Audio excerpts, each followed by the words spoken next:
तर एक मोठी बातमी समोर येते। नवी दिल्लीतील लाल किल्ला स्फोटामागील दहशतवाद्यांना काश्मीरमध्ये पुलवामा सारखा हल्ला करायचा होता अशी धक्कादायक माहिती समोर आली आहे। मात्र त्यातील एका दहशतवादीच्या अटकेमुळे त्यांचे मनसुबे उधळले गेले आणि दिल्लीतील हा स्फोट घडवण्यात आल्याची माहिती न्यूज 18 लोकमतला सूत्रांकडून मिळाली आहे। सोमवारी संध्याकाळी लाल किल्ला मेट्रो स्टेशन जवळ झालेल्या स्फोटात 13 जणांचा मृत्यू झाला आणि अनेक जण जखमी झालेत। दहशतवाद्यांच्या कोर टीम मध्ये एकूण 5 जण होते। त्यातील उमर हा बॉम्बस्फोट करणारा, मौलवी इरफान, डॉक्टर आदिल राथे आणि मुजम्मिल शकील आणि एक महिला डॉक्टर असे 5 जण होते। या कटातील एक जण अफगाणिस्तानला पळून गेल्याची मोठी माहिती आता समोर येते। दिल्ली स्फोटातील दहशतवाद्यांचा मोठा प्लॅन आता समोर आलाय। या संदर्भात अधिकची माहिती जाणून घेऊयात आपले प्रतिनिधी प्रशांत लीला रामदास यांच्याकडून। प्रशांत, या संदर्भामध्ये नवनवे खुलासे समोर येत आहेत। बॉम्बस्फोटामागील दहशतवाद्यांना काश्मीरमध्ये पुलवामा सारखा हल्ला करायचा होता अशी धक्कादायक माहिती आता समोर येते। बरोबर आहे, काश्मीरमध्ये पुलवामा सारखा मोठा अटॅक करण्याची तयारी याच दहशतवाद्यांनी केल्याची माहिती पुढे आलेली आहे। ज्यांनी लाल किल्ला बॉम्बस्फोटावर ज्यांचं नाव पुढे आलं होतं त्याच दहशतवाद्यांचा हा कट असल्याची माहिती पुढे आली आहे।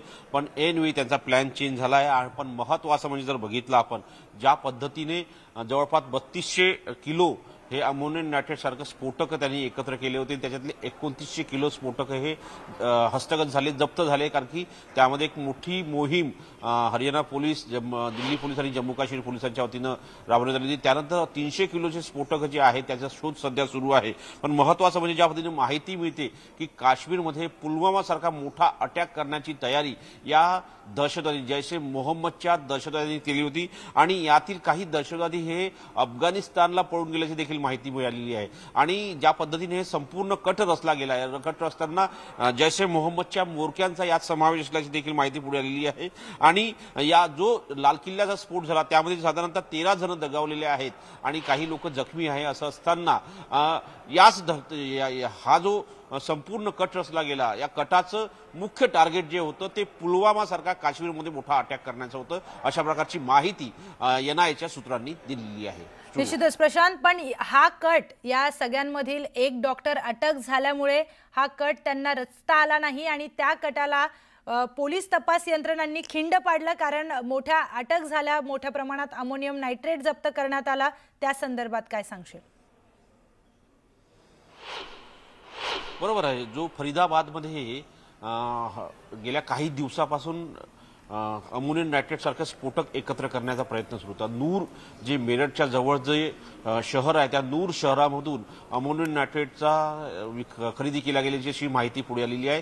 फर्टिलायझरच्या दुकानातून या अमोनियम नायट्रेट खरेदी करून अशा पद्धतीने फरीदाबादच्या परिसरामध्ये एकत्र करण्याची प्रक्रिया सुरू होती, एकत्र करायला सुरू होती। यामध्ये 4 गाड्यांचा समावेश होत असल्याची अशा प्रकारची माहिती मिळाली। त्यामध्ये एक I-20 जे स्फोटात निस्तनाबूत झालेली आहे, दुसरी त्यानंतर ब्रिझा एक गाडी होती, त्यानंतर इको स्पोर्ट ही गाडी होती। अशा प्रकारची 4 गाड्या होत्या, ज्या गाड्यांच्या माध्यमातून हे संपूर्ण स्फोटकाचं जे परिवहन केल्या गेलं। आणि सोबतच ज्या पद्धतीने माहिती मिळते साधारणतः की यामध्ये जर बघितली ही जी टीम होती, कोर टीम जी होती या संपूर्ण दहशतवादी, त्यामध्ये 5 जण प्रमुख होते। त्यामध्ये सगळ्यात पहिले मौलवी इरफान हा एक प्रमुख होता, डॉक्टर आदिल राठर जो मृत्युमुखी पडला तो, त्यानंतर मुजम्मिल शकील एक होता आणि एक महिला जे मुजम्मिलची गर्लफ्रेंड होती, अशा प्रकारची माहिती पुढे आलेली आहे। आणि या सगळ्यांमध्ये अत्यंत महत्त्वाचं आहे की आदिलचा भाऊ जो आहे मुजफ्फर हा सध्या अफगाणिस्तानला पळून गेल्याची देखील माहिती पुढे आली आहे। त्यांनी त्याच्यासाठी एक गाडी विकत घेतल्याची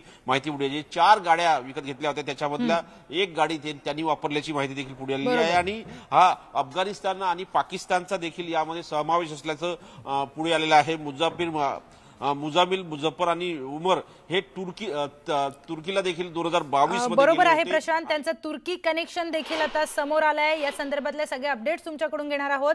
धन्यवाद प्रशांत माहितीसाठी।